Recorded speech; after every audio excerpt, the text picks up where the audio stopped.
हजरत अमर बिन मादी के हाथ में तलवार थी और उस तलवार का इतना शोरा हुआ, इतना शोरा हुआ।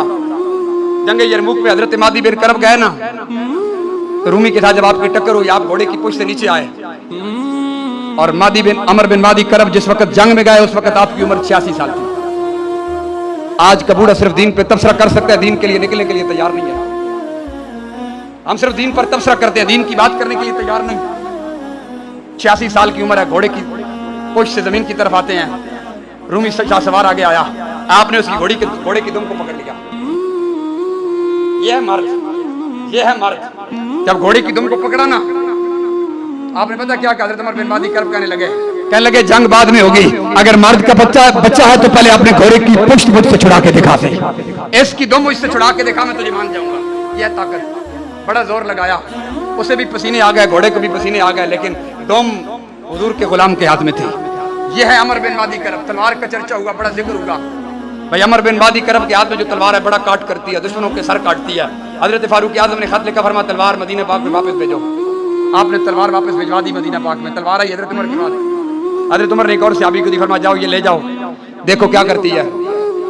वो सहाबी लेके गए, शाम तक चलाते रहे, वापस पलटे। आपने फरमा क्या हुआ? फरमा बस ठीक है। वो काट नहीं किया, जैसे इसका जिक्र सुना था वैसे इसने काम नहीं किया।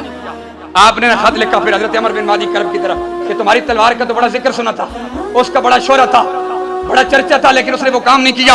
आगे से जवाबन हजरत अमर बिन मादी करब ने एक जुमला लिखा, वो जुमला ऊपर से लेकर नीचे तक ईवान इक़्तिदार में बैठने वालों और इस मुल्क पे काबिज हर सूरत में जिस अंदाज में भी कोई काबिज है, हजरत अमर बिन मादी करब का वो जवाबन खत का जुमला हर एक के लिए मेरा पैगाम है।